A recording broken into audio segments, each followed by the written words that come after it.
Gaelic agus an Spirit Nave.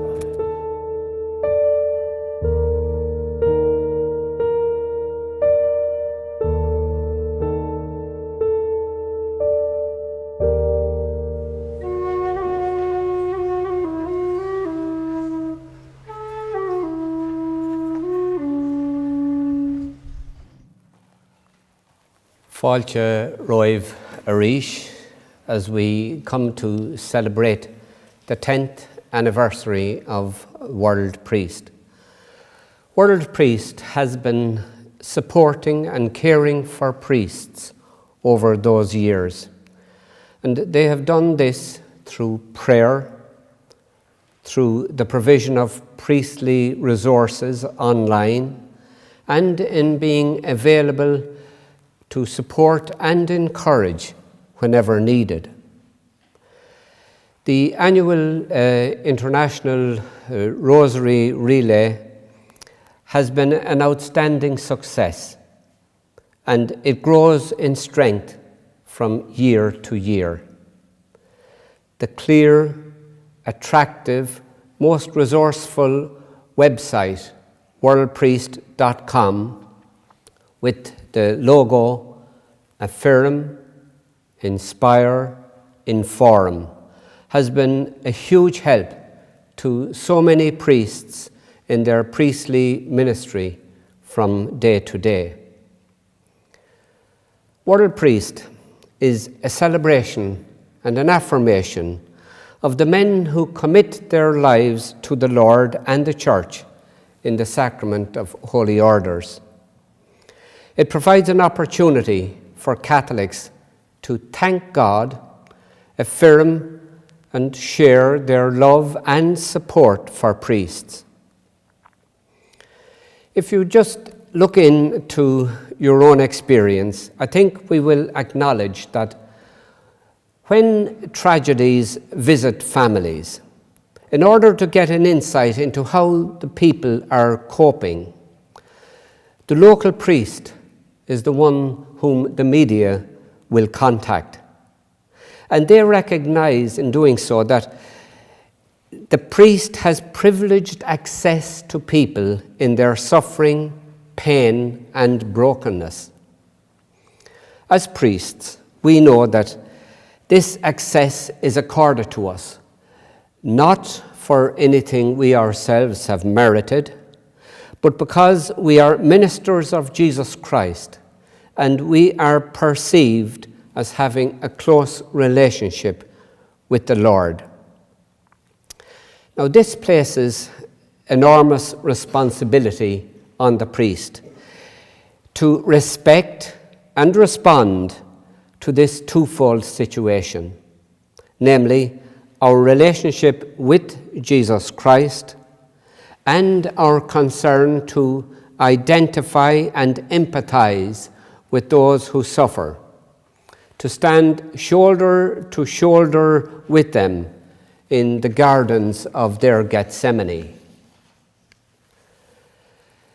People are beginning to acknowledge the fact that in many places priests are getting fewer and older, and that many seminaries have empty, vacant rooms. Now, I believe that in a paradoxical way, this is beginning to have a positive impact on the people of God. In parishes throughout the country, men and women are committing themselves to adoration of the Lord in the Blessed Sacrament, imploring the Lord of the harvest to send labourers to his harvest. And priests, as they visit the sick and housebound on First Friday calls, are reminded of the way in which those to whom they minister are praying for priests and religious. Now, many people today speak of a crisis in vocations to the priesthood. Now, I consider this to be a rather simplistic view of the situation, because the real crisis, I believe, is a crisis of faith.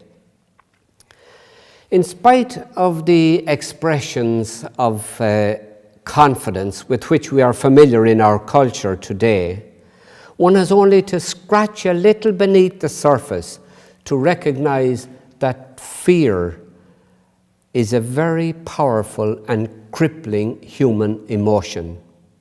Fear causes us to recoil, to become stagnant, to look for false supports, whereas faith, by contrast, enables us to take risks, to go forward, to face the future courageously, and to take Jesus Christ at his word when he says, "I will be with you always."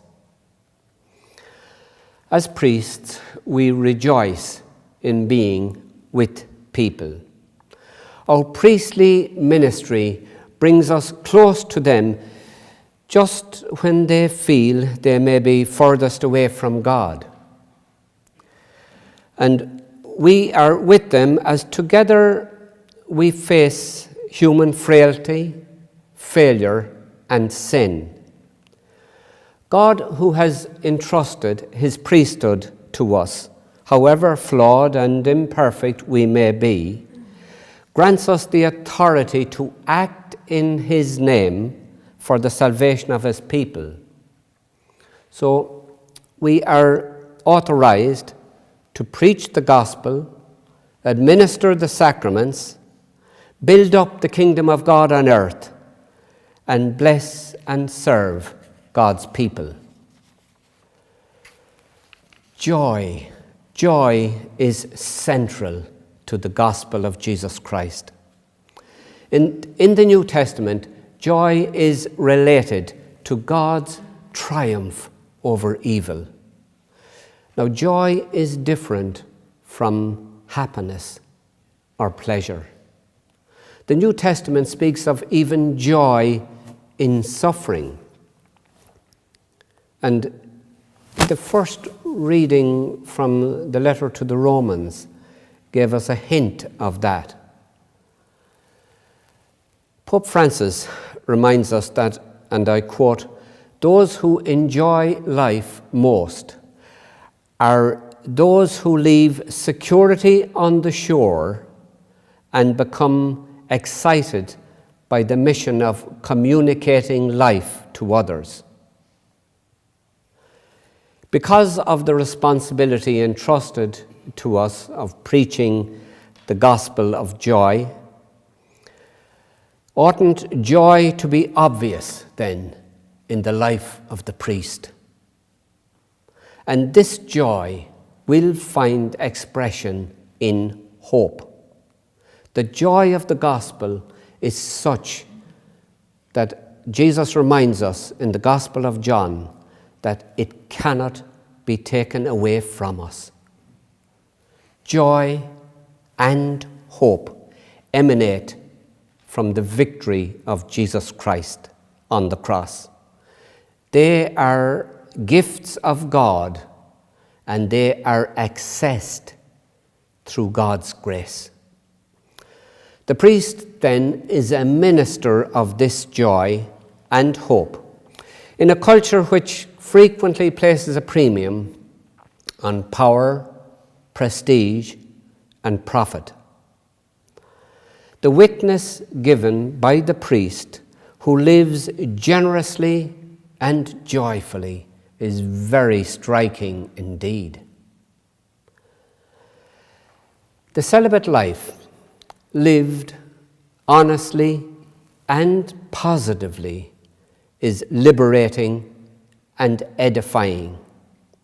Celibacy allows the priest to give himself to Christ with an undivided heart, and to others with an inner freedom that helps us to keep in mind the fact that we are ministers of Jesus Christ, and that our life is a total self-giving to God and to the people of God.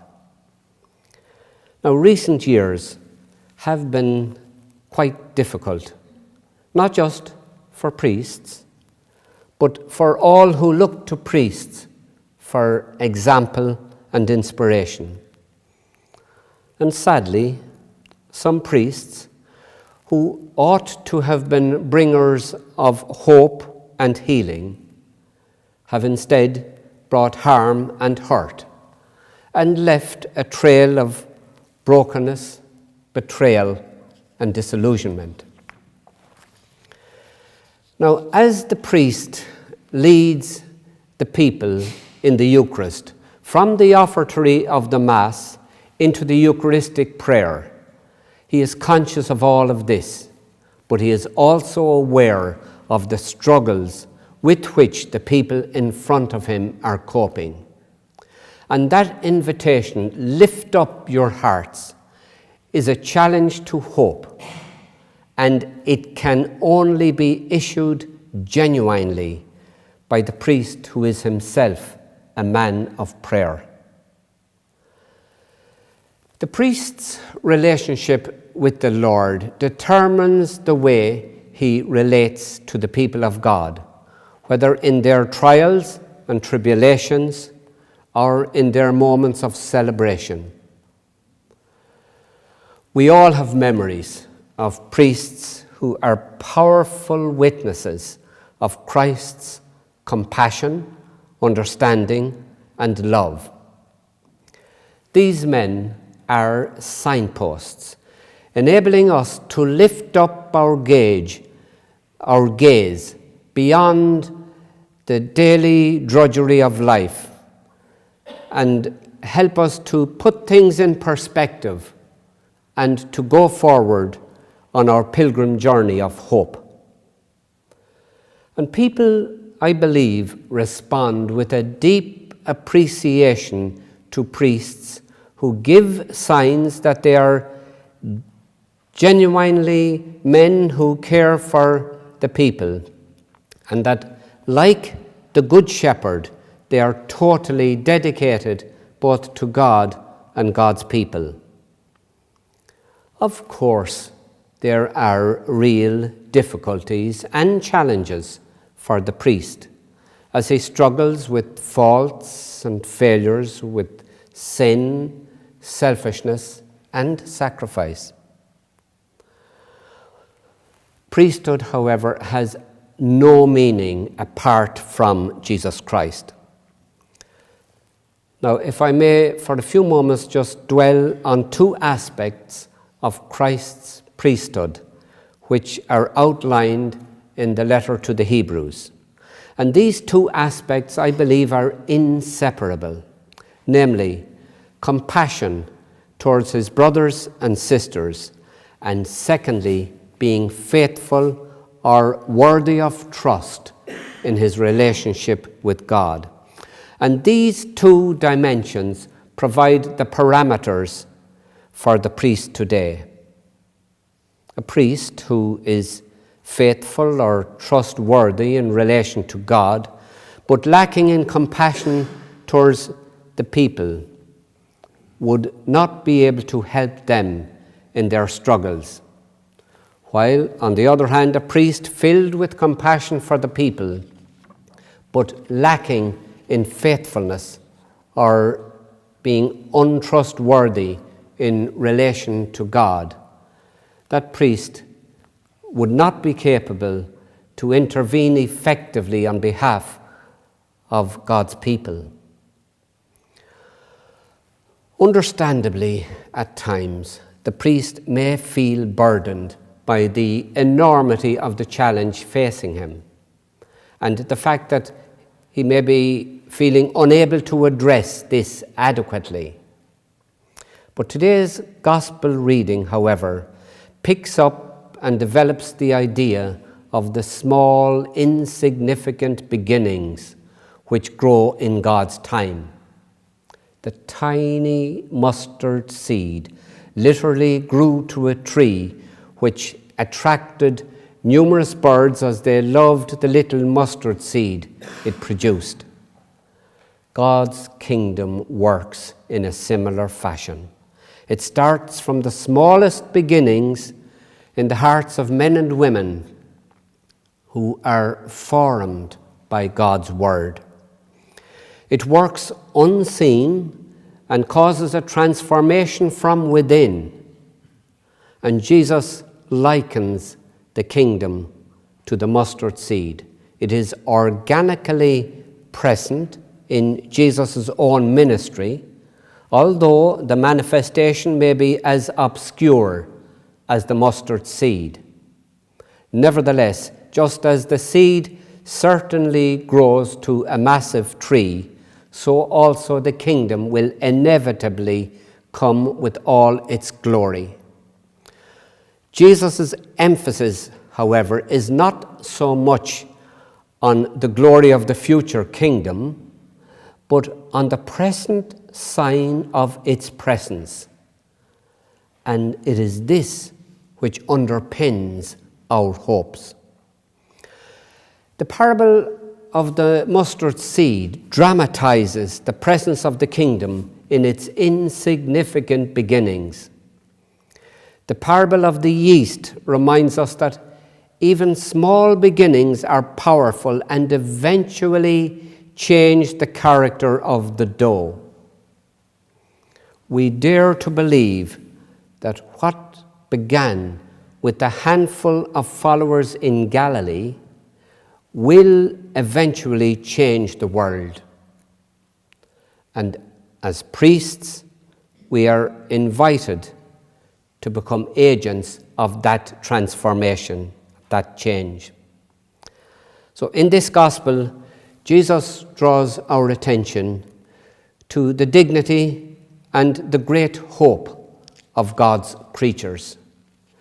Within our human nature, God has planted a seed that will grow in surprising ways. And the text of this gospel explodes with magnificent, exciting possibilities in almost all directions. That gospel states very clearly that every human being carries within himself or herself the seed of eternal life, a source of transformation into Jesus Christ beyond our understanding. So marriage, single life, religious life, and priesthood all need each other. They support and they challenge each other. And while each vocation provides an opportunity to respond to God's call, priesthood carries a particular responsibility for the other vocations, in that the priest, as a minister of Jesus Christ, is called to be a facilitator, enabling married couples, single persons, and those in religious life to interpret God's call for them and provide encouragement and support for them in answering that call. The priest, sharing the mind of Jesus Christ, gives them the courage to see God as real in this world and in this life. The priest then is ultimately one who radiates joy, serves others, is a man of prayer, and gives expression to all of this in his celebration of the Eucharist. In St. Matthew's Gospel, Jesus instructs his disciples to pray that the Lord of the harvest would send laborers into his harvest. And a response to this prayer is the mission of the disciples, who in this context are represented as an expression of divine compassion for the people of God who are in need. So the priest's mission is not voluntary activity initiated by himself, but rather he is one chosen, authorized, and sent by Jesus Christ. And there is a sense in which it is true to say that we get the priests for whom we pray.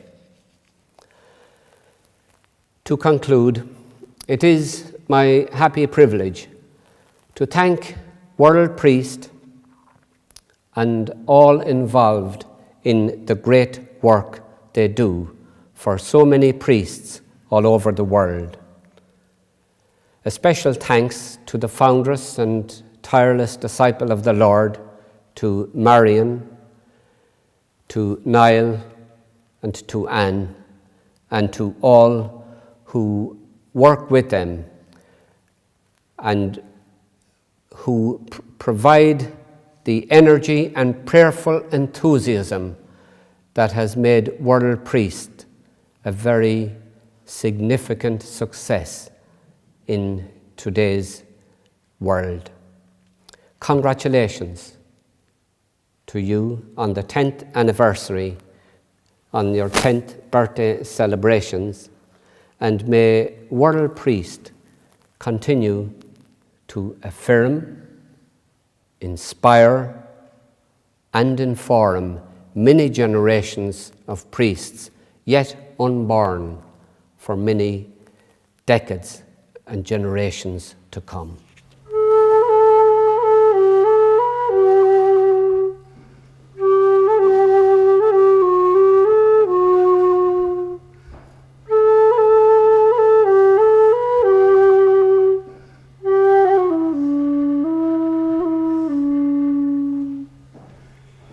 Yes, own day, to doing the home.